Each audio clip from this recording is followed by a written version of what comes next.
What's going on, everybody? Welcome back to another live stream. Today, we are going to be talking about Memorial Day TV deals and basically giving you the play by play for how you win this Memorial Day as far as those TV deals. So, as you guys are coming in, smack a like on the video and, just ask your questions as usual. And we're going to get going, just kind of diving through what some of the TV deals are. Now, I have seen a lot of questions lately about the Amazon Fire Omni QLED. I would not go for this particular model just simply because on the market right now, you're better off just maybe looking at something from TCL or Hisense. Those two brands, as cliche as it sounds, are kind of like the more dominant ones that are giving you a lot more for the money. Yes, it has full array local dimming, but it's not on the same level impactfully as what we have from Hisense. So, you're getting a lot of the features, if you will, but it's just I don't know. It's a budget TV that's trying to seem like it's more than what it is. Where with Hisense and the other televisions, they yes are budget TVs, but they're actually hitting well above where they sit price wise. So I think that's going to be one of the biggest factors for you, at least as far as these deals go. Now, a lot of people also have been asking about the Sony X90K. A lot of people say, hey, should I pick one up? I think that TV particularly has a bad haze to it. If you don't mind the haze, then sure, but then we can then make the argument that you could then go the route of any television on the market if you're okay with bad black levels or subpar black levels. I think once we start approaching $1,000, 900, 800, that kind of thing stops being forgivable because in that price range you can get much, much better. Now, I've also seen a lot of people asking about Insignia. I don't really stand with them as a brand. I think Insignia is one of those things where it's what you buy when you want a TV, but you don't want to spend practically any money on it, or maybe can't and don't really want to wait to save a little bit more. Because honestly, the quality is not going to be there on Insignia. So I always say just ignore that brand entirely, treat it like it doesn't exist. Now, I have seen an uptick in people asking about the AU8000. This is their crystal UHD type television. Honestly, I have to see it to really get an idea of what it is because a lot of the time, Samsung with these budget TVs, they can shock you sometimes, and you can run into some really good motion, and sometimes color can be okay, but the black levels aren't so great. So it really does depend. It's something I would have to see though, because right now I don't have a whole lot of hands on with the AU right now. So maybe something we'll put a pin in for later. In terms of obviously the Hisense U8H, a lot of people are asking, should I wait for the U8K or should I go with the U8H? I would say waiting for the U8K would probably be the best route to go because simply put, you are just going to win a lot harder with the Hisense U8H because, or rather U8K, because it's going to be the updated version of the U8H. And if it's anything like we've seen out of Hisense from the last few years that they've been doing their televisions, it just keeps getting better, right? So that's something to be said there. I'm going to go ahead and address some of you guys that are coming on to the chat now. I'm going to expand this here. What's going on, Craig? Hello, thanks for stopping by tonight. Jesus, what's going on? You said, Quantum, I need your help, please. Help for the best picture quality for the LG C2. Not a problem, man. Make sure you join, and pretty much for everybody else as well. If you want the best settings, always look in the playlists and try to find the name of the television that you have or you own and look in the playlist. And if I've made settings for it, then you've got the best settings right there and you're good to go. Just join for $4.99 a month. You're good. That will cover you for pretty much all the future settings that I make for that television if I have that television currently in a review process or things like that. And it's always in your best interest as well. Like when I'm during a review process, like if there are settings that I haven't made for a television that you want to see, put that request out there because once I'm done with the television, I always move on to other things and I always see requests like way after the fact, like, hey, can I get A95K, A90J? A bunch of TVs that I no longer have. It's like I can't make settings for things I don't have anymore. So when you see me with a television, make sure you guys are just absolutely spamming what you want so that I know that this is something that I need to make settings for and I put it out for you guys. That way, when you want to revisit or maybe join the membership later on, once you get the TV, then you'll have that backlog, even if you don't have that TV yet, if that makes sense. So hopefully that helps out a bit. But yeah, make sure you check out the playlist, and I have a couple settings for the C2 there as well. And I've seen that the C1 settings do work, but you have to be kind of clever about it. Some C1 settings don't work, like the OLED Motion Pro settings don't translate at all, but for the most part, the core settings are pretty accurate. I'm debating whether I should get the LG G2 or an S95B. The S95B is what I got, right? So for anybody that doesn't know, like my life is an absolute mess as far as like my personal business that I'm really not trying to put all over the internet now. Of course, there are people that want to do that for me. Let them be petty. But at the end of the day, I'm here to tell you, bro, like restarting over, having to repurchase literally everything I own all over again. What TV did I go to? Well, I can officially say it. Being in that situation, I chose the S95B. It is the TV to get. And I'm talking like out of everything that I looked at, everything that I know about, like you're not finding a better TV than the Samsung S95B present tense. Yeah, sure, the A95K exists, but there are a couple problems with the A95K. I don't care what anyone will tell you, motion is a definite problem on that display. You are going to run into a very like artifact esque kind of experience if you use the motion processing. Now, of course, people don't ever like to turn on motion processing in the purist crowd, and they argue Sony's motion is just fine. I don't know what you're talking about. Turn on motion processing and stop turning it off. You'll see it. It's there. It's right in your face. It's not hard to see. So that would be what I say there in that aspect of it. But in terms of everything else, we talk about the LG C1, we talk about anything else on the market that you could possibly look at. I tend to gravitate more towards the S95B for two reasons. One, the colors on it are still the best you're going to find on the market. 90% coverage of the BT 2020 ensure that your wide color gamut stuff is going to look incredible. And moreover, it's just got every single feature, bell and whistle that is even relevant right now for me anyway. Now, the only omission is Dolby Vision. Now, I don't get hung up over Dolby Vision at all. A lot of people say no Dolby Vision, no deal. Each person has to make their determination on that. For me, I don't care one little bit because I don't use HDR. The reason for that is because it's hit or miss. And a lot of times it's a massive miss, so I use SDR because it usually looks better 9 times out of 10 anyway. So that's what I'll say there. We've got Enoch. What's going on? Thanks so much for being a long-time member here, brother. I really appreciate you. You said, what's good, Quantum? I remember you mentioned your previous video about 24p needs to die, and which today, I'm sorry, you said, and which today's technology is the right way. Yeah, I mean, the whole concept of 24p still being allowed to exist is kind of disgusting because the whole reason it existed is for a cost-cutting measure. And it was, again, because that 24p was affordable and nobody wanted to pay extra, right, to get the same kind of result that they were looking for out of their projects. It's all about keeping costs down. And now where it's as simple as toggling a setting on a camera to have 30p or 40p or whatever you want, really, these days, it's disgusting that we're still locked at 24p and everybody says that that's the director's intent. They never intended to do it. It wasn't like some intentional thing to go to 24p. So yeah, it totally does need to die out.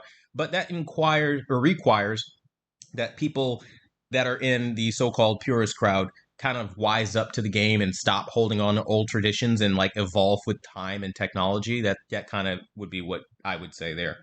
Howdy, what's going on, Bill? Thanks for stopping by. And as well, Bill, thanks for being supportive throughout the weeks that I've been going through what I've been going through. I've seen you've been showing a lot of love and support, and I want to thank you for that, and everybody else as well for just being awesome. So thank you guys.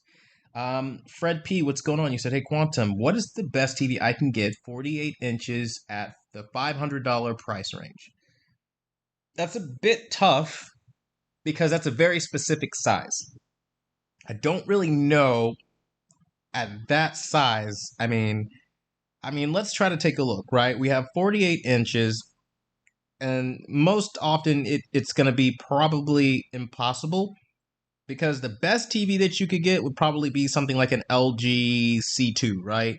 LG C1 48-inch, but those go for double of what you're trying to spend at about $1,000, give or take, after taxes. Now, I don't know if you would want to wait to get maybe another 500 because that would really, like, I'm not even kidding, like day and night change your experience. We're not even talking like on a small scale. It would be a big difference for you making that extra leap by saving that extra 1,000. Even, let's say, even if you didn't want to get the the LG OLED. You're not a fan of LG, or maybe you want it like Sony or whatever the case may be. I'm sure you could find a renewed Sony for about the same price as well. Um, I wouldn't necessarily go the route of renewed, but you can if you wanted to. But really, at that price point and at that size, you're kind of looking at generally the worst kind of TVs that they have on the market. So it's kind of hard to recommend that, and it's just me being honest with you, really, as far as like that size and that price point. It is doable though, so if you want it to stay on budget, I mean, you're gonna have to take a compromise in the size and maybe go for something a little bit bigger. And you can go for a TCL S546. That'd probably be like my number one recommendation to keep the price down. But of course, it really depends on if you can find it and things like that as well. And if you have a couple of models as well that you've been looking at and that you're in between, any of you guys that you might be in between models, go ahead and pop them in the comments down below and ask, and I'll help you however I can. Also, unlike everybody else's live stream, I do try my best to answer every single person that asks a question here. So make sure that like you stick around for the answer. If it takes a while, I'm going through the chat. I'm not ignoring you, I promise. I'll try to get to you. So that's just one of those things I wanted to throw out there for you guys so that you at least have that information. What's going on, Megatron? You said any news on when Hisense U8K is coming out? I'm hearing it's going to be sometime in summer, like probably late July, August type. That's what I'm hearing through the grapevine, but we'll see what happens with that. And what's going on, Jason? Thanks for stopping by tonight. 48 or below, yeah. So that's a very specific size. That's going to be very challenging because sadly, with this like frenzy of everybody wanting a big 90-inch or 85-inch television, it kind of kills off the smaller televisions, and I think it's disgusting, really, because truthfully, we don't all live in mansions. We don't all have $5,000 and $7,000 knocking around our bank accounts to drop on a damn TV. But that's just kind of that's the problem with sensationalism from channels like Be the Installer. I mean, no shade or anything, but like when you create such a sensationalized event, right? Of, oh, I'm unboxing this 80-inch, this 90-inch. People think that that's all that matters, and people start buying in that way, and they think like, oh, this is great, until like people end up in life situations where they're like, oh, I don't have the space for this, or maybe I just need something a little smaller for this room. And it gets so bad to the point where your only real option is to maybe find a monitor of that 32-inch screen size that has maybe OLED or something. And then you're way overpaying because what else could you do? So you end up in this weird purgatory as a result of the sensationalized big screen, almost like FOMO, if you will, where they're just like everybody's afraid if they don't go big, they basically will lose out on some grand experience, when it's really the reverse. The smaller your screen, the sharper that image is going to look, and the better it's going to be for you. Also, there's less room to cover on the screen. So LED screens, yeah, you can have some light bleeding problems, but it's not going to be as bad the smaller the screen is, because less room to cover, less light leaking, all that good stuff. So it's a whole thing, but yeah, so on and so forth. We've got Megatron. You said, I see the Hisense U8H is on sale, but I know 8K is around the corner. The U8K is around the corner. I'm trying to be patient. I mean, yeah, patience is definitely a virtue in this game. I think that's one of the biggest things you would have to have is patience. Because with patience, you're able to do what you have to do, and honestly, I think that'll be the best route for you. We've got the Christian Conservative. Thanks so much for stopping by tonight, brother. I appreciate you. You said, hey, Q, I'd like to write the balance that you did for the firmware 1420. You said, can I apply that specific balance or white balance to your other settings? It never hurts to try. I think it really will depend on how that other mode will be optimized. For example, if you try it in something like maybe game mode, it might look very different because game mode typically runs very cool on Samsungs, so it might not work. So it really will come down to like the mode that you're in. But again, it never hurts to try. I would just maybe take a video or a picture of the white balance that I had before, so that way you could go back without having to, you know, do it the manual way of watching the whole video all over again or whatever. So that way you have it if you want it. That would be how I would do it. That's usually how I do it myself, if I'm being honest with you, when I want to make new settings, but I don't want to like destroy settings. So hopefully that helps. If you have the S95B, should you wait for the S95D when it comes out at some point?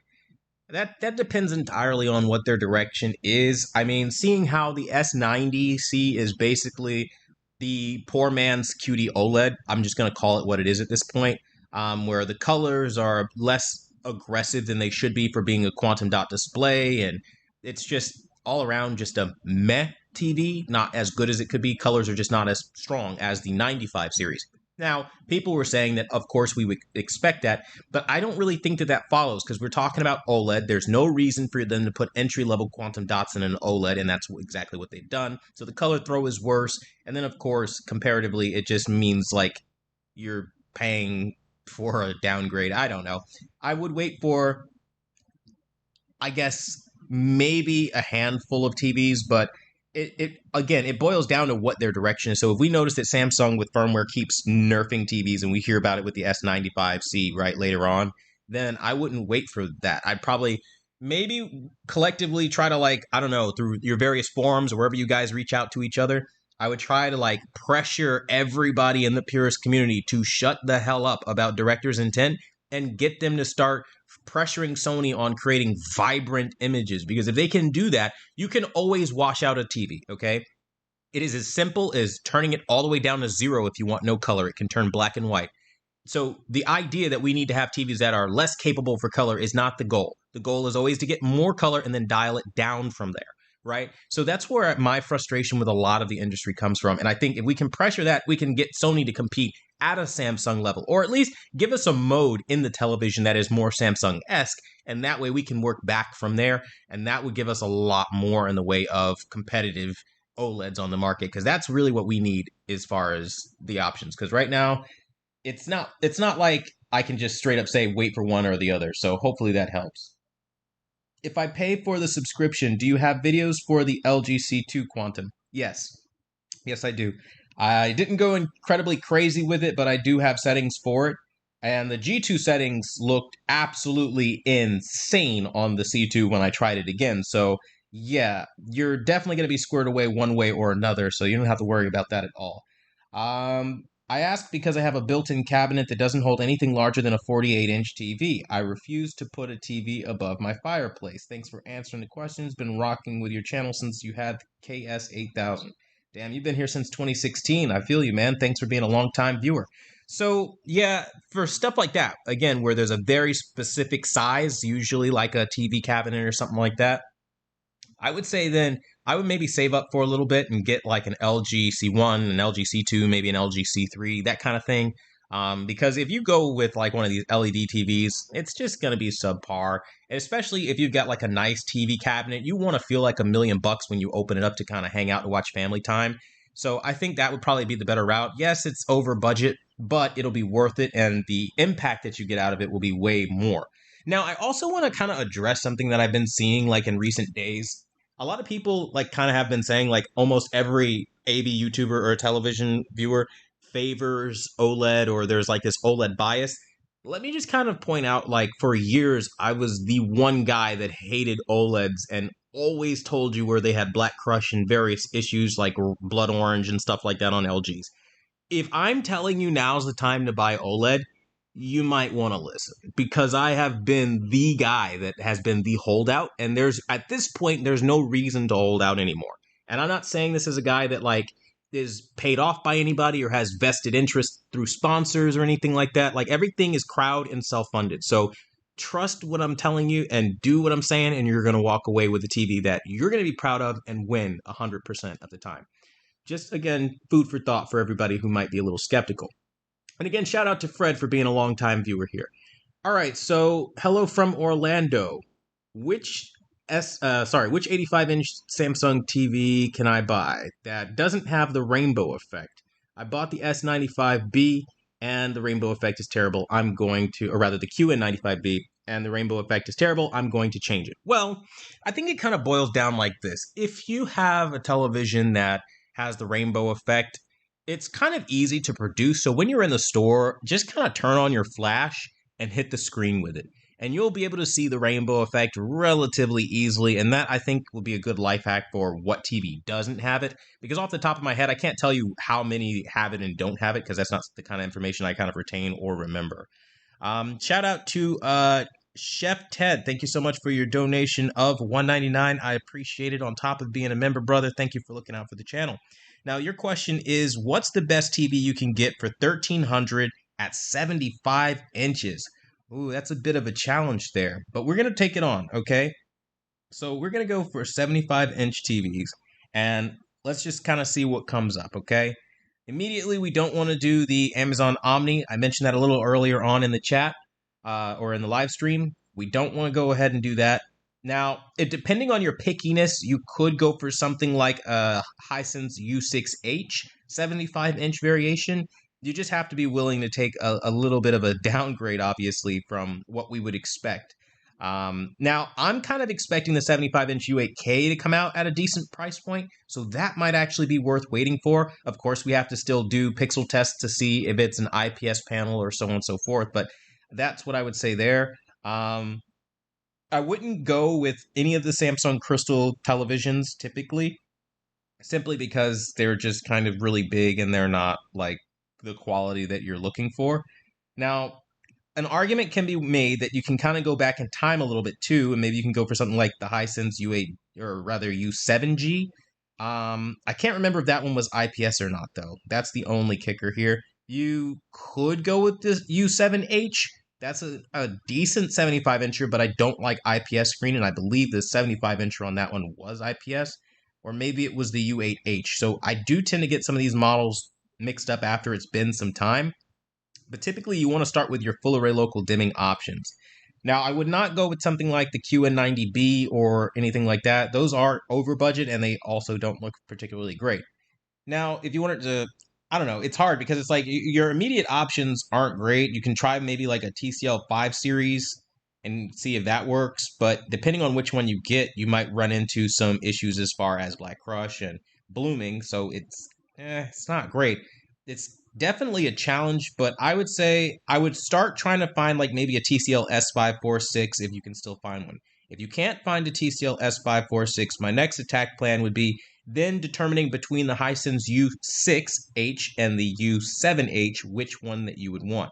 If you didn't want any of those, I would probably wait for one of the newer 75-inch Hisenses because they're likely to be leaps and bounds better, especially since this year Hisense is claiming that they're the king basically of all mini LED TVs and stuff like that. So that's a great way to win. Outside of that, your options start dwindling really fast because everything else really goes super over budget or under budget.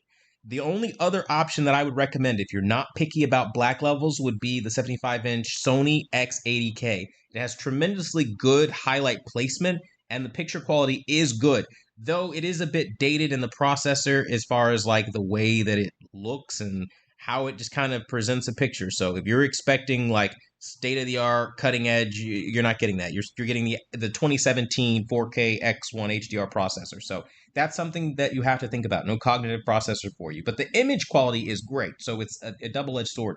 It'll give you what you're looking for, but the black levels are going to be the only like weak spot, so to speak. And outside of that, I mean, it really does get hard. I would avoid the X85K at all costs. That TV looks like garbage. But I mean, really, the options they're not really that great as far as that price point, and that's just being honest and kind of going through the list. But hopefully, some of this kind of helped you out a bit. Shout out to Overgrowth Society. Thank you for your donation of $5. It really helps the channel out here, so I appreciate you as well. Getty G-Man, what's going on? Thank you for your donation of $2. It helps the channel out. I appreciate you coming through as well. You ask, is the UX85 with 5,000 dimming zones worth it to buy? That remains to be seen. I think one important aspect of this to remember with dimming zones is local dimming is only a band-aid. So it's really going to come down to how the native contrast performs. If it's something like an IPS display, it won't be worth buying because the native contrast is going to be way lower and you're going to run into a lot more gray spots. However, if it's strong and it's a VA panel and it looks really good, or maybe it's some sort of hybrid type thing that they've created, then you have an argument for something really incredible. Also, another thing to think about is it's not just the dimming zones that we have to be concerned with. We also have to look at, processing, how it handles lower bitrate content. Do we have, banding? Do we have weird little artifacts like moire or aliasing and things like that? So there's a big analysis that has to happen when we talk about these so-called budget brands budget brands that try to step into the premium territory, you want to make sure that they're not overstepping their bounds when they do that by saying they're a premium product and then giving you something that still could pass for budget, if that makes sense. So it does remain to be seen. It looks promising, but again, a promise is not really something I hold on to because those are always broken. So what I would say is just kind of see it with your own eyes and wait for it to pan out. And if it doesn't, well, no harm, no foul that way. So hopefully that helps. Is Dolby Vision really a feature I should be going for? No, I don't think so. I think most of the content that most of us watch is going to be SDR in some way or another. And I think that should be how you buy TVs first, and then HDR should be supplementary to that or complementary to that. Because if you buy with HDR at the forefront, and then when it gets to SDR performance, you're noticing things that maybe aren't as good because they didn't really prioritize it, then that's kind of where it'll be unfortunate for you. So in that respect, I wouldn't put a whole lot of stock into that. All right, let's try to get caught up on some of the other questions that we missed. Starting with we've got, hello, what's your opinion on the Samsung Q70A?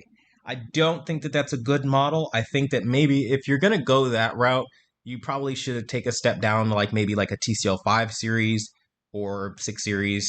That'd probably be a better route. The Hisense as well, those will probably be better for you, just simply because Samsung's modeling and the way that they structure their QLED line, truly QLED for Samsung doesn't begin until the Q60A. So, or rather the Q60C, which is what we're on now. I don't know why I went that far back in time to say the A series, but whatever. The Q60C. So the Q60 series, for all intents and purposes, that's the entry-level QLED model that they put some sort of effort in. And then from there, it goes up to the Q, whatever, and so on and so forth until you get all the way up into their flagship LED line, which is the QN95 series or whatever. So that's what you have to remember. The QN, I lied to you, it's not the Q60, it's the QN60A or whatever it is, or QN60, whatever it is. So the 60 series, for all intents and purposes, if QN isn't in front of it, don't waste your time. Because the Q series is just their, it's, call it what it is, it's their poor man budget tier kind of QLED where they're technically giving it to you, but you have the lowest brightness, so HDR is going to be trash. Your black levels are going to be hazy. They're not putting their best foot forward, right? So that's the kind of television you want to avoid because they're not really going to give you every little thing like what you deserve. So shout out to Anthony. Thanks for being a member. You said, hey, Q, I'm not a gamer. Other than a gaming console, what device would be best to produce the best picture?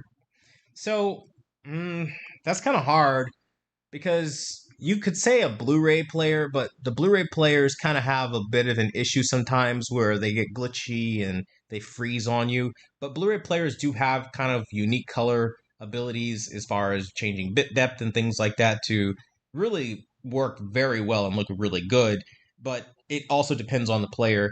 The other route that you could go, I mean, I know some people like to use Apple TV and things like that. That's not really my method. I truly primarily just use a gaming console as a streaming device because I've literally, even if you're not a gamer, I found for like multimedia purposes, they do such a great job, especially if you're using something like an Xbox console with, again, being able to change the bit depth, all kinds of aspects. The customization is really there for you. And so you walk away with an experience that's really good. So even if you're not a gamer, I think it's still worth looking into for sure. But again, it's kind of hard to say because streaming devices are kind of like hit or miss sometimes too. How can we fight back? How can we fight back against the purist community? Well, I think the first thing that you could do to fight back against the purist community is starting a dialogue. So we're not doing it to be toxic or to attack anybody. We do it in the sense that, like, hey, if you believe that a television needs to have a washed out picture, there should be a mode for you. But also now let's have a conversation equally and say there needs to be a mode for people that like a vibrant picture. And it doesn't need to be clipped or blown out. It needs to be every bit as accurate as the reference accurate mode where everything is washed out, except it adds back in that life and that color. I think more people would start to appreciate the vibrant modes if they did it that way instead of, like, for example, every dynamic or contrast enhancer mode that we've ever seen where you basically have to turn those features off because they're useless because they just blow out all the highlights to give you the perception of brightness that doesn't really exist. So I think that's the first start of having that conversation. And again, it's a lot of it is just making sure that like when you're showing up to the conversation, you're just being what you are, honest about what you're looking for as well. So hopefully that helps. What's going on, Handy Cart Mexican? Thanks for stopping by tonight, brother. I appreciate you, man. Should I wait for the U7 series or get the U8H? I would probably wait for the newer U7 for real because I mean, it's tough, right? We rarely see a situation where a brand comes out and says, "Hey, we're king of this or king of that," and to see that coming out of Hisense, I can't wait to test that claim to see how true that is or isn't going to be. And I'm not going to lie, I'm probably going to be a little harder on Hisense this year than I have been in prior years because if you're going to step up and say that you're king of something, well, now I'm going to test you in every single category harder because now you've kind of given yourself a title, and I want to make sure you live up to it. So we're going to see how that plays out, but I think it depends on what it is. I still think they'll do a good job, though. I think they have this habit of, again, they like to say that they're 1,500 nits, but then they kind of over deliver on that promise, and that ends up leading to some amazing results in the end. So it really, honestly, just depends on how serious they take their own promise towards the customer, and I think that's what we can hopefully look forward to in that respect.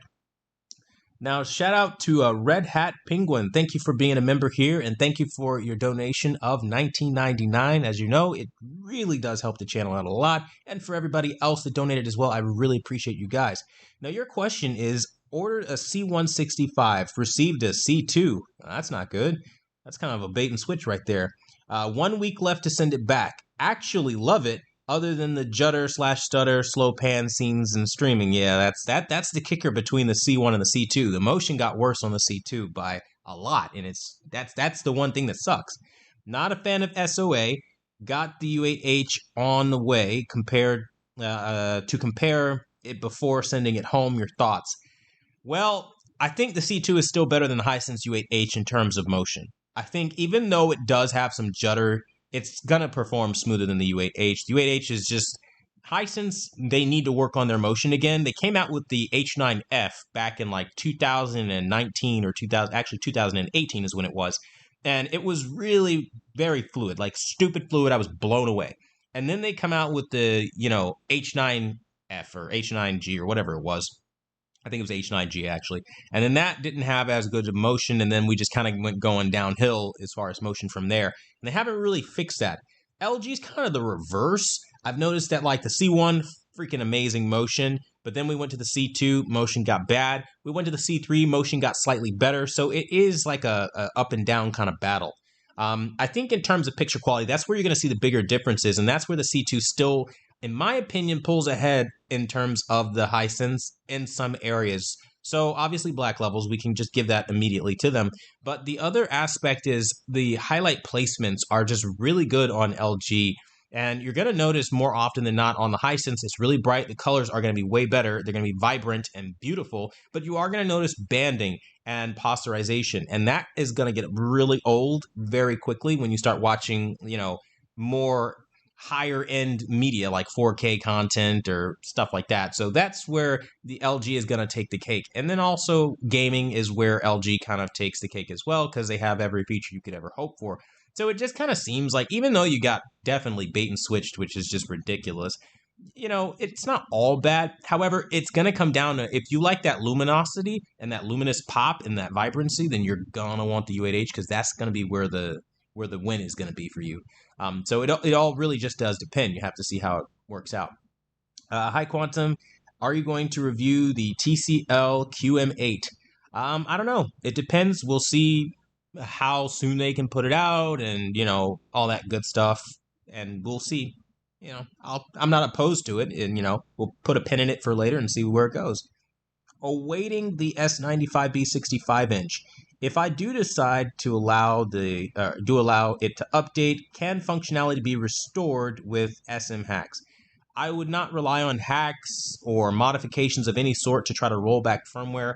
Typically, once you have the firmware updated, you cannot roll back firmware. That's why even now, like I'm sitting on firmware 13.10 and I'm probably going to leave it there just simply because 1430 is a bit of a wild card, and I remember 1420 was so bad I like rushed to the store after doing the update from 1310, and then I like immediately was like, you know what? I can't do this. I got to get rid of this thing. And that was the end of the story for me. But I'm starting out on 1310, which is bearable. It's a nerf, but it's not as big of a nerf as the 1400s have been. And so I don't know, man. Now, some people are only satisfied by like the brightness and dynamic mode, and they're like, oh, it can hit up to 1400, 1300, whatever. I don't care about that. What I care about is the color. And so Samsung is really good about doing things and not telling you what they change about their updates. And the biggest thing I notice is that like the red, it'll start getting less vibrant. It'll be more diluted. So before 25 color default out of the box, that's all you ever needed. You didn't need to go up. And then you'll find yourself having to tick it up even higher. Like, okay, now we need 32 color or maybe something more aggressive, depending on what we're watching. So you're noticing like now you have to push color where you didn't before. And I don't like that. Where I feel like if that is their direction, I'll just kind of pass on the update. So I recommend if you're happy with your TV the way it is, don't update. I don't think there's a benefit to updating. You're not really gaining anything by doing it. And in fact, you're hurting the TV in the process, which I know sounds kind of like counterintuitive to like what the purpose of an update is, but that's kind of how it works. Hey, Quantum, what's the better TV, S95C or the LG G3?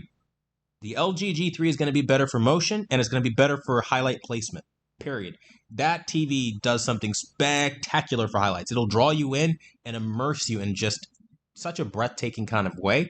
But then counteractively, the color throw on the S95C is nothing to sneeze at, and I think that has its own merits because it's combined with explosive brightness, but not too explosive. And it does have a 3D look to it as well. It just feels like a more premium TV in terms of the vibrancy. So it's really a question of, do you want a more accurate looking image or do you want a more vibrant, exciting image? If you want more excitement out of your image, then the S95C. If you want more accuracy, the LG G3 is going to be where you go.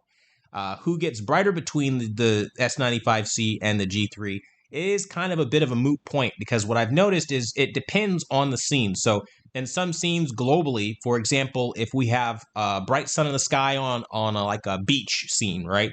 It's gonna be about the same on both.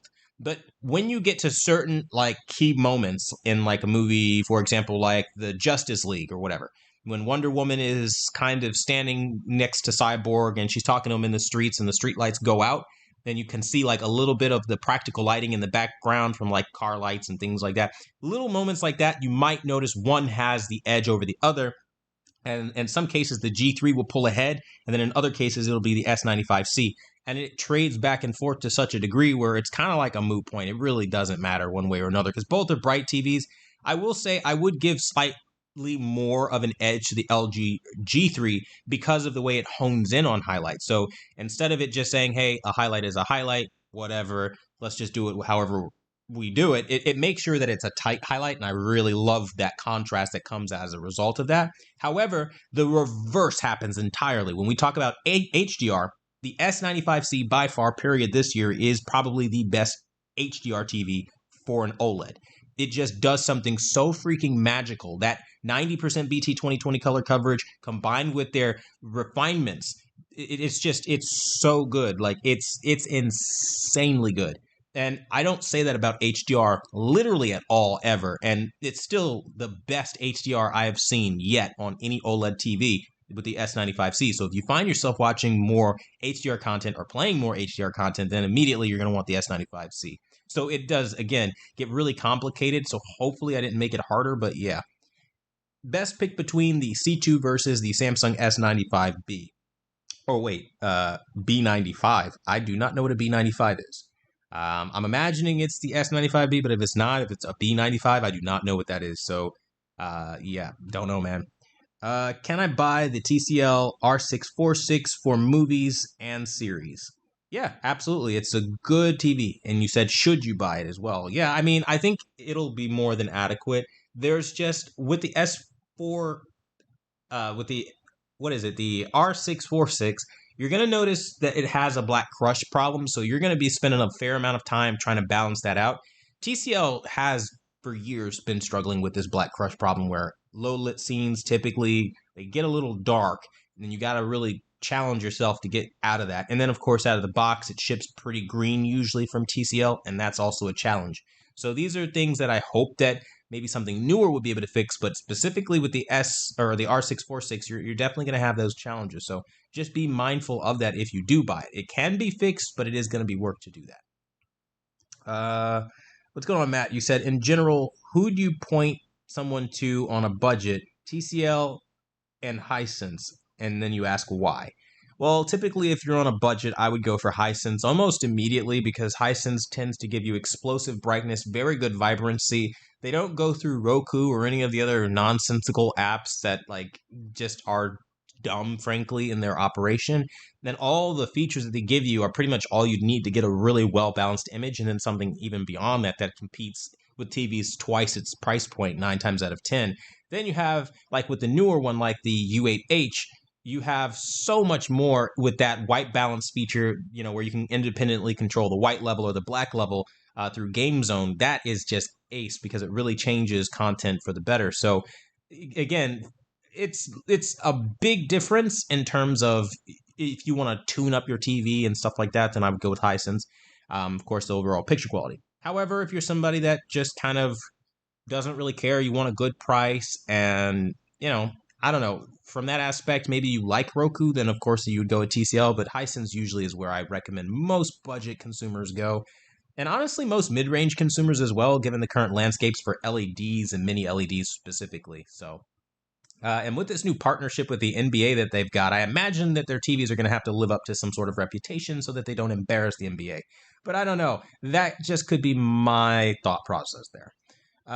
What's going on, Zach? You said, any chance you think the $300 coupon for the S95B will return this summer? Kosher waiting for either the S95C/G3 next summer when the price drops, but the S95B under $1,000 is bonkers. Yeah, I don't think that it will return. I think it was like one of those one and done kind of really quick things for the Memorial Day sale that's kind of going on right now. If you can still find that deal, that'd be great. But it kind of went away pretty quickly because, I mean, like shortly after I made the post, like people were like, damn, it's already gone. Because like myself included, ran to go do that deal, dude. And especially for me, like in my current predicament, that was like a godsend. I totally could have used that. And so I'm so happy that I was able to do that because like it has not been easy, okay? Like financially, it has been absolutely awful. So I am glad to get a good deal on such a great high tier TV. So that's what I'll say there. It's great having that to rebuild myself up again, not having to start over with like maybe a stepping stone television or something like that. But either way, it was a good deal, and I think that probably won't come back, but you'll likely see more aggressive sales on things like the C3. The things we can normally expect throughout the years that usually get the aggressive price cuts, they'll probably get them for sure. A budget of $600. What TV should I get if I'm not going to use it for 120 hertz, but I want a good picture quality, good HDR brightness, and watch TV shows and movies often? Okay, so for that, $600 is a little bit rough because you want HDR brightness, and at that price point, they typically don't give the best, but you can go for a 55-inch Hisense, H9G if you can find it, U8G if you can still find it. If you can find the, it'll be a little bit over budget, but the 55-inch U8H, I believe, as well, that probably go for a little bit. It's a little bit over budget. Like I said, it's like $100 over budget at $698, but it would be so much better for you than to take a compromise down. Now, if you didn't want to do that, then of course you can maybe try to look at a TCL S546, but you won't have the HDR brightness. And I think the kicker here is the brightness that you require. It's pretty aggressive when we talk about HDR. So I think that's going to be kind of where you're at. I should add my living room is flooded. I have natural daylight. It may be difficult controlling the light, I believe. Light is always a factor for sure. You said in general who you point between. Then if you have a light kind of flooded room, I would go to Hisense every day of the week, just simply because Hisense over delivers by a lot when we talk about their brightness metrics. I mean, you can go back and watch some of my brightness tests in the playlists. I mean, we're getting upwards of, in some cases, 2,000 nits. I mean, it gets ridiculous. 1,700, it gets ridiculous at times. They just go crazy with the nittage. So I would not worry too much about brightness if we have Hisense. But some of the other brands like TCL, I would. How does nerfing Samsung? How does Samsung nerf colors by nerfing brightness? Well, I think it's a multi-step process because they're algorithmically programming things and altering things. It's not like they just change brightness. I believe what they end up doing is it's an overall picture assessment of things that they want to adjust or change. So, for example, if they go to somebody like an HDTV test and he says, "Hey, this isn't accurate. This is overly red, or this doesn't look good," I'm sorry to say, but social proof matters, okay? So a guy with over 500,000 subscribers or over 1 million subscribers says that they don't like the oversaturated look of a picture. They're going to change it because they don't want over 500,000 people or 1 million people being turned off potentially to your product. Now, of course, these people are total idiots and they don't understand that the conversion rate from subscriber to viewer base is really low. I mean, we're never going to see like every last subscriber show up on a video. But like people that are in marketing don't get this. They just see audience and they go, "Oh, you're big, you matter." So they act accordingly. And what this means for us is they can go in and algorithmically change things like brightness, then go in and tune the color down, then try to look at that, EOTF mapping and say, "Oh, maybe we'll adjust that to make them happy." And we can see these changes being changed in real time. So that's how it usually works out with these firmware. But what it means for the people who actually buy these TVs and not like these reviewers who kind of don't want to move past 709, Rec 709 for SDR, I think it looks more like SDR starts to look really washed out and you really don't enjoy it. And so it gets to an uncomfortable point. But I think there are ways around, dealing with that. Obviously, you can join my membership. I do the settings for you. But also like kind of looking at what other brands are doing as well, and maybe just making a switch when you notice these things happen, because honestly speaking, I don't see it getting any better. I do see, like, unfortunately, social media brings a lot of peer pressure, if you will, on these manufacturers to kind of make changes that most consumers wouldn't be happy with. But if a purist is happy, they'll get a good review. And if they can get that good review, then they can brag about it on their website. Like, "Oh, well, did you know we're sponsored by Forbes and Digital Trends and Artings and, Flat Panel HD. Everybody loves us." So that's it's a bragging rights thing, and they want that. So they're going to play the game to win the adulation. It's how the world works, unfortunately. So hopefully that answered it a little bit, brother. Do you expect the U8K to be significantly better than the U8H? U8H is pretty cheap right now. I do expect the U8K to be significantly better. I'm not going to lie. I think their strides and what they've been talking about, I think that's going to be huge this year. So we'll see, but I do expect big things from Hisense this year. Now, if I'm disappointed, I'll also say that as well. But again, just kind of putting that out there. Then we got, what's up, Q? What's going on, Josh?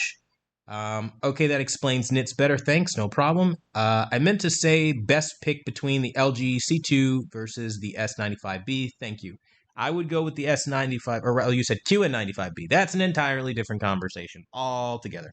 Okay, so I would go with the LG C2 personally. The LG C2 has motion issues, but that's pretty much your only real detractor. The rest of the TV is pretty darn fantastic. The QN95B has a massive detractor in that the native contrast is really low, and then the blacks are not as good as they need to be for that price point. Also, the One Connect box just is getting worse. It's not some nice premium thing like it used to be. The wires are really just, I don't even know what they're doing anymore with the thickness of some of them, and it's inconvenient. I think your best bet, honestly, is the C2, and that's just as honest as I can be. You said, sounds more nits, of course, means brightness, or means brighter, but I didn't get that a brighter TV overruled a room with loads of light, natural daylight. Yeah, typically when you have a really bright room, you want a TV that has higher nits just because it overpowers the sun, if you will, to some degree. You never want to be looking, straight at a dim screen with direct sunlight coming into a room. It's kind of like when we go outside and we need like sunlight mode for our phones. It's kind of the same thing. No, it's not going to overpower the entire sun, but it makes it more visible in direct sunlight. So that's why you always want to go for nits over, something that's dimmer in a bright room. But yeah. What's the best brightness for a dark room in nits? I found in a dark room, typically you're better off with about 540 nits in a dark room. Usually looks really good as like a max. I usually wouldn't go too much higher than that. And we're talking like cave type environment. Now, some people go like really ridiculously low. They go, oh, I want 160 or, 100 nits. That's entirely way too dim and it looks like your TV's borderline broken or off. I say you go for something more aggressive. You get that highlight throw, you dial it in correctly. And then again, an important thing to notice about nits is we're talking about the overall, like what it will look like on its highest peak. But there are so many moments where you're going to find yourself well below that. So lowering your nits or lowering your brightness is not ideal because what's going to end up happening is you're going to get to a campfire scene and then now it's going to look like there's no detail at all in the faces as the campfire reflects off the faces and the shadows roll in. You're going to crush all that information out by going to 100 nits or something like that. It's not ideal. So it's a balancing act. And then I think also it's a preferential thing as well. And again, I just prefer something that has a luminous kick to it that looks realistic like what we would see in real life. So hopefully that helps. Finally got the budget for the C2. Should I wait until the price for the C3? Thanks for your content. You said which I would recommend if you're talking about speakers. Oh, well, it's for gaming, but seeing how you're even concerned about sound at all, I would go with the LG C2 over the C3. The C3 speakers are trash this year. I don't know what happened, but they got really awful. The C2, much better speakers internally. Now, in terms of picture quality, the C3 is the better picture quality, so you are going to have to weigh that up a little bit. But again, it's not like by a terrible lot, but the Reds did get better. So it's something to note. In terms of which speaker do I recommend for, or like when using gaming on this G2, I just use a soundbar. Any good soundbar will work just fine. You can use like a Bose. You can use, any Sony high-end soundbar would work. You have Sonos, the Sonos Beam, things like that. You have options, right? So I think that would kind of be one of the better options you can go with for sure. Now, if you're talking about just like you have like maybe a 48-inch LG and you're using it as like a computer monitor, I know Logitech makes some decent speakers. They're not great, but they're decent. You have some Bose companion type speakers that you can use. Really, that's I kind of would lean more towards Logitech though, because they have a decent speaker that does pretty solid as a job. Will U87 or do U7H be good for a dark room? And you said I just upgraded to a U8H. Or should I just upgrade? Yeah, I would just upgrade to the U8H. The U8H trouses the U7H in every aspect of the word. So when I reviewed the U7G, when that was in the current year that we were reviewing, I noticed that the U7G performed very similarly to the U8H in terms of brightness and all this stuff. And then the U7H comes out, and then it's almost like Hisense was like, well, let's not make that mistake again. And so, yeah, the U8H is like better in like every real way possible. So just do that for sure. What do you think of the Samsung Q99B soundbar? I think Samsung makes okay soundbars, but they focus on the bass too much and they miss out on a lot of the mids and the trebles. It's kind of like they're going for that like floor knocking experience, but I feel like they don't balance the sound very well. So that's something you're going to have to be comfortable doing on a Samsung speaker. But the sound is there and they do have some pretty good value options. Now that speaker in particular, I have not had the chance to hear, but typically remembering what Samsung speakers usually sound like, that's kind of what it usually is for me. Appreciate you, Quantum. I appreciate you as well. Thanks for stopping by and participating tonight. Big C Dub, what's going on? You said, what up, Q? What's going on, man? We've got, what's the prime size for TV in your opinion? I am targeting 65 inches, though. LG C2 55 inch is nearly $1,000. What's your opinion about a $400 savings? So I'll actually tell you my current predicament and situation, and this might help you or any of you guys out there who might be watching. So right now I'm in a predicament where, again, I'm starting my life all over again, complete, like hit delete, control alt delete, you lose everything you own, total nuclear, right? Okay, so what do you start off with? The first thing you want to look at is size. How big is your place and how far are you sitting away from the TV? Now, this can be both a benefit or a deterrent in some aspects. And what I mean by that is if you go with, for example, a 55-inch TV and you're sitting some 10, 15 feet away, while it's not ideal, it can be a benefit because, again, when you get farther away from a smaller screen, it just gets crazy sharp. And so you end up with a sharper image. And if that's what you're after, then great. You can also go for something like a 65-inch as well, depending on your distance. But typically the sweet spot is a 65-inch television. You usually don't need to go any bigger than that. That's usually what you want to get. Now, a lot of people like 75 inches, and they say that that's the sweet spot for them, but they usually have like big rooms with like massive cathedral ceilings and things like that. So that's usually where that kind of plays in. But honestly, for me, I really wouldn't work too hard on that aspect of it. So hopefully that helps. As far as saving $400, I think obviously if budget is a big concern, then yeah, save the money and just go smaller because you can always buy another TV later on in life. But if you need the money, I mean, just save, totally just save it if it's really like a factor. You know what I mean?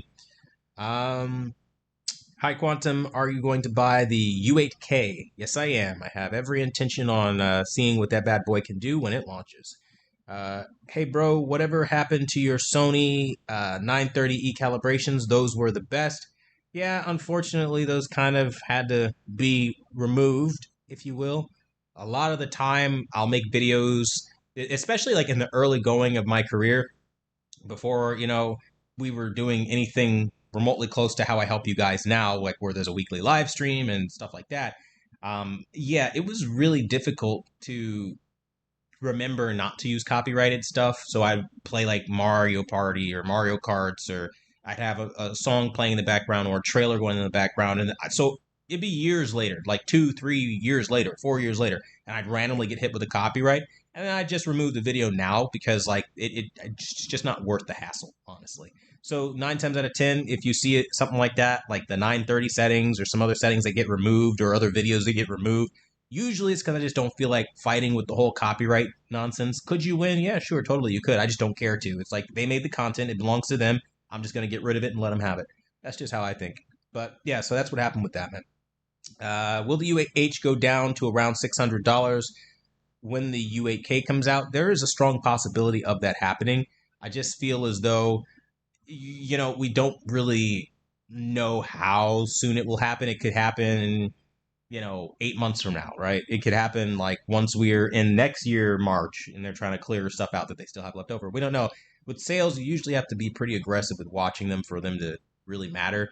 Otherwise, you're just kind of like hanging out and doing whatever. But yeah, that's pretty much how it works for sure. Um, so would you sit? So would you still buy a 65-inch TV if you sit? Yeah, absolutely. If I sit 15 feet away and I've got a 65-inch TV, it's going to be sharp and I'm going to enjoy the experience regardless. So, yeah, in that respect, I absolutely still would do that. 75 inches is nice and everything, but there are two problems with a 75-inch in my personal opinion. One, it's entirely way too heavy and unrealistic when we're talking about moving the thing around. You always need two people, and it's just a hassle otherwise. The other problem is when you blow it up to some 75-inch type size, you are losing image quality. A lot of people will argue that this is not the case, but especially when you're using lower resolution content, you are just losing resolution. Things that were old were never designed to be put on damn near billboard sizes. So I don't blow it up to that size. I keep it at 65, keep it modest, and that usually covers pretty much everything that you need. So yeah, even at 15 feet away, I would still do that for sure. Honestly speaking, bro, I would still do a 55-inch at 15 feet away. It would be harder to see text, but I would do it for the sharpness benefit. So it really does depend on your preference and how sharp you want the TV to look, how close you want to feel to the TV, because that also plays a factor. Some people really just want to sit right up on the TV and like have it go from wall to wall, corner to corner, and then like just literally like the whole wall's a screen. That's not my thing, so I just don't like the larger stadium size TVs. But again, it really does depend. I agree with Quantum about Logitech. I use the Creative and some Logitech speakers long before. Monster, you said to this day, that sounds better than yeah. I mean, Logitech makes great speakers. They really do. I remember, it's sad that I have to say this, but I remember back when I had a wife. Okay, I would always buy speakers for her because like we would have our family pet always chew through the wires and it was always like a pain in the ass. And so I would always just run out and be like, "Oh, don't worry about it. I'll buy you new speakers." And I'd like run out to the store, like to the Office Depot or whatever. I'd get her a bunch of fucking speakers or whatever. And it was always like this whole thing that we would do. And the sound quality was always there though. You know, you turn it on, fire on her PC, play her games, and it would just be a beautiful experience listening to that audio. And again, that's a testament again to Logitech sounding really good. So much so that like every time those speakers got destroyed, I rushed out to buy a Logitech. So that definitely is one of the better computer speakers in my opinion.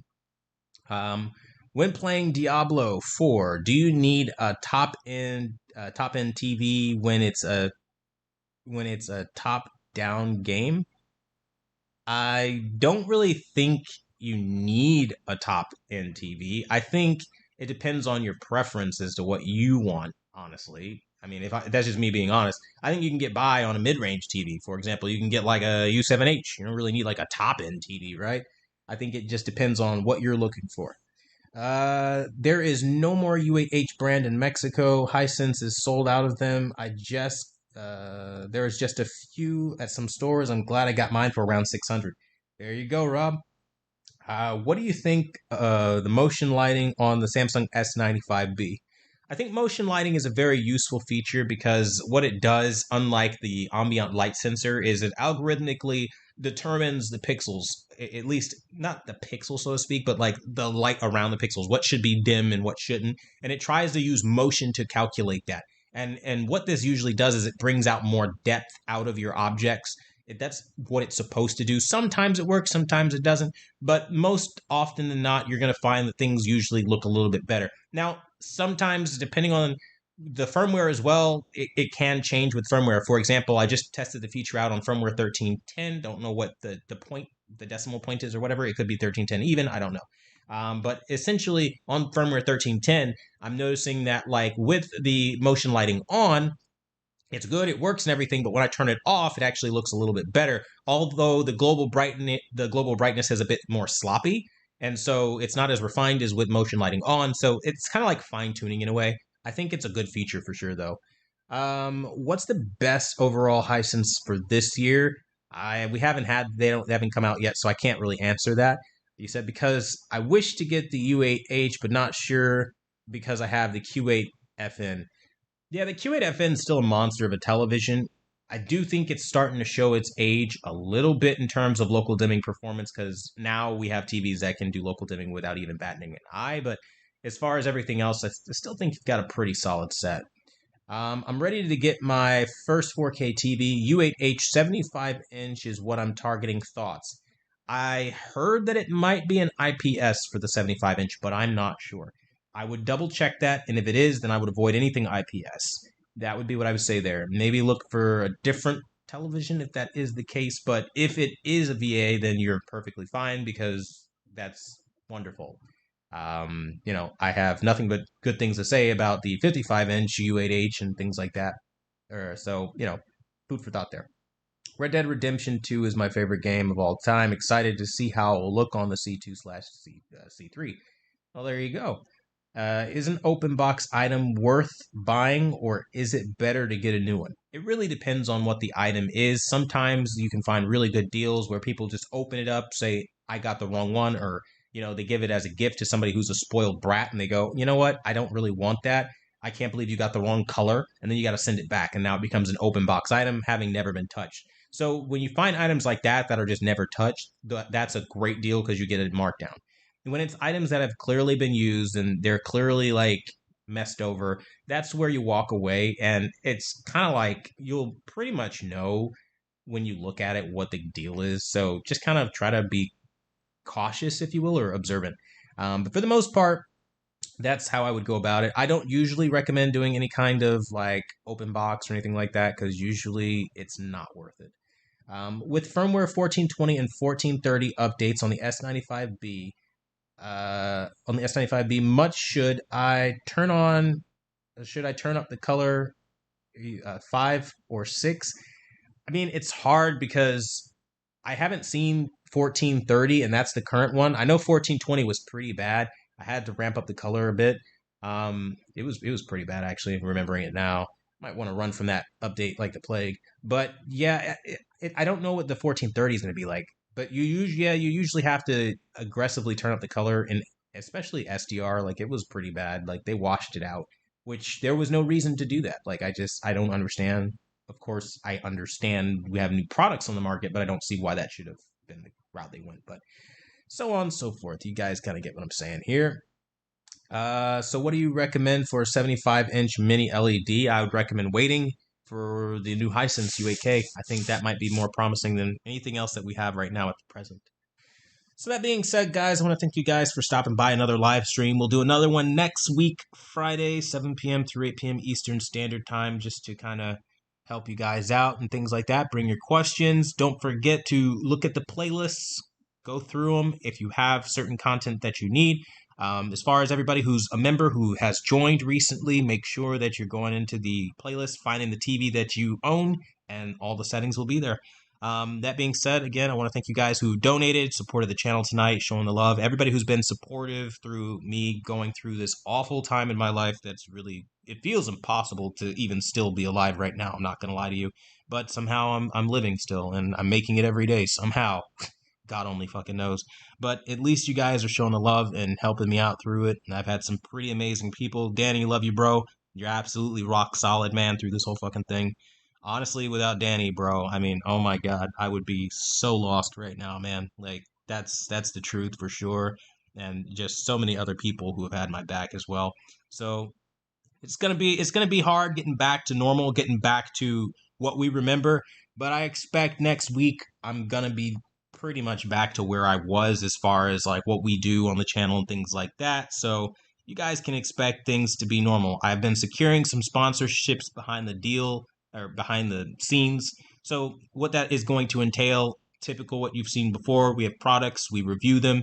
I've seen a lot of people asking me for a review of a very particular product, and I'm glad to say that we do have a sponsorship slash collaboration coming up with LightMe, and we're going to be reviewing the Fantasia 3 very soon. I have it. I will be putting it together and then kind of showing you guys if it's worth it or not. So I know that was something you guys were worried about and asking questions about. And of course, we have so many other options and things that are coming in the future that I don't want to spoil right now. But again, we're going to get back there, man. And I'm really glad that, you know, you guys that are pulling through. For me, I really do appreciate you guys. And I'll just say this again for the millionth time. You know, people are going to want you to answer to negativity. So there are a lot of videos right now about something that was very unfortunate that happened to myself, right? Through the doxing that they've done and all that digging in my personal life, you've heard some things. I will say this publicly at this point. I have never hit my wife. That is not a thing. That is not what I was arrested for. It was never anything like that, okay? Now, people who want to go digging into personal matters to go figure out what it was and what the end result will be, that is their business, but I am not here to divulge personal things like that. I can say that, you know, I did kind of tell you so, and that's just where I'll leave it. So, as far as that, know your own truth. Don't let anybody try to get you to talk negatively about anything. And, you know, I'm not going to sit up here and air out my wife, soon to be ex-wife, whatever the case may be. I'm not going to sit up here and treat her like garbage because despite what anybody may think, no matter how bad or how dramatic things get, I still love this woman with every fiber of my being. I'm just put in a position that I don't want to be put in because, again, when you have any guy who's been in a relationship knows two things. One, every woman at some point will say that she's emotionally abused if you guys are not working out, right? And it's the emotional abuse that gets you. It's never the physical, it's the emotional abuse. They hate you, right? That's every guy knows that. And another thing, every guy knows we are required to be the ones that do the changing. The moment we require our women to change, or if they don't want to change, we start matching their effort of change, that's where the relationship breaks down. If we noticed our boundaries start getting walked on, they're not listening to us, they're just respecting us, they don't think we rank respect, they treat us like garbage, and we start acting like they act to show them how it feels, then the relationship falls apart. Well, I made the mistake of matching her energy, and so the relationship obviously fell apart because I didn't change. I got tired of being the only one changing. And that's really what it boils down to. It's life, it happens, and every single man on here will go through that, I promise you. And many of you already know exactly what I'm talking about. at the end of the day, it's a very heart-wrenching, gut-wrenching thing. I feel terrible every single day. There isn't a day I don't miss her, all that good stuff. But at the end of the day, life goes on. I have to keep moving one foot in front of the other. And I will need you guys' help. So I appreciate every single one of you who has been behind me, because I'm going to tell you right now, it has not been easy for me. I was in a really, really, and I'll say this, really bad place, okay? I was in a very bad place. And, it took a lot of help, I'll say that, to really be better. And to even do this live stream now, you go watch my last live stream, I was breaking down freaking crying, okay? Like, very human emotions, very real. The reason I'm bringing this to you and showing this side of life is because people have tried their hardest to cancel me, because I am currently going through a very volatile situation in my relationship, which should have nothing to do with the content that I produce on a weekly basis. They are using anything that they can to try to tar and feather me, to which I will simply say this. I do not talk about these YouTubers in the way that they talk about me. I do not run a channel about defaming people to the extent that they try to do here, and that is their bread and butter. I will say that I think that if they had an ounce of integrity, they would have probably have waited until they learned something more before they did stuff like that, but that's not the game that they play. Now, all of that housekeeping out of the way is to simply say thank you to the ones who have been rocking with me, who have been supporting me, who never lost faith in me no matter what people have said, because they know for a fact that I am not Chris Brown, okay? I appreciate you guys. And it will continue to be exactly that. I am not Chris Brown. No matter what people say, that is just not the case. And again, people can do a lot, and I'm learning a lot about the law as it pertains, because like I didn't even think that some of the stuff that's being pulled on me right now could be pulled if you didn't hit somebody. I always thought, like, surely if you didn't hit anyone and you never got physical with anybody, like, domestic violence just doesn't apply to you, right? Like, you didn't do anything, right? But like, good Lord, it's a spectrum now. And much like everything else, it's a spectrum, and they can use other reasons, like, well, if the person says that they're afraid of you, that's enough. That's enough. You didn't have to touch them, hit them, strike them, nothing. They're afraid of you. And they can come up with whatever reason as to why they're afraid of you, but that it's such bullshit. I'm so sick of it. I wish that there was more to it, more fairness, right? More of a chance to talk and be free to have a conversation about certain things. But honestly, it doesn't matter, right? Because the point is to not like me. And the people that do this, they are doing it because they don't like me. And look at what their videos are all about. 9 times out of 10, they'll talk about Elden Ring. They'll bring that up even though they say it's got nothing to do with that. That'll be directly in the title as they're mocking me and laughing about a review from like a year ago. They haven't let it go. They wanted to get me canceled off of YouTube. Back then, it failed. Tough. Now here we are, rocking out in 2023, and we're still going to be doing what we've been doing. And that is making sure that you guys get the best information, making sure that you guys are taken care of, and we are going to keep rocking out with what we've been doing. Now, that being said, though, I do want to end this live stream on a positive note. If you have questions, ask them down below. Make sure you're showing up to the weekly videos and the live streams we're going to be holding every Friday, and I'll take care of you guys and make sure you're all good to go. And that being said, man, I hope you guys have a beautiful, safe, and blessed night, and I want to give you guys a reminder that always hug your loved ones, okay? I lost too fucking much this year. And I'm just going to say that right now. I lost way too much in 1 year, okay? And I didn't even know that I was going to experience a death at the beginning of this year. Everything seemed fine. I thought we had more time, and it was cut short. And that was the catalyst for, again, our relationship kind of spiraling even in the direction where it went, okay? There's a lot of stuff that a lot of people don't know. And I think it's important that they know that going behind other people's closed doors and putting their nose in other people's business, never a good idea. Just stick to you, stay in your lane, mind your business, stay out of another man's personal life, another woman's personal life, and do you. That's the best advice I could have for anybody. And as for me, I'm doing me. Now, that being said, though, I love you guys. You guys are fantastic. Hey, keep helping me out, man, because I'm only human. You know what I'm saying? Like, I've got moments too. We all do. And I'm going through one hell of a time that I don't want to be in right now. And so it is a struggle. And you guys are really awesome, man. So I appreciate you, man. I really appreciate all you guys. And Godspeed to you, man. I hope none of you ever go through what I'm going through right now. I'll tell you.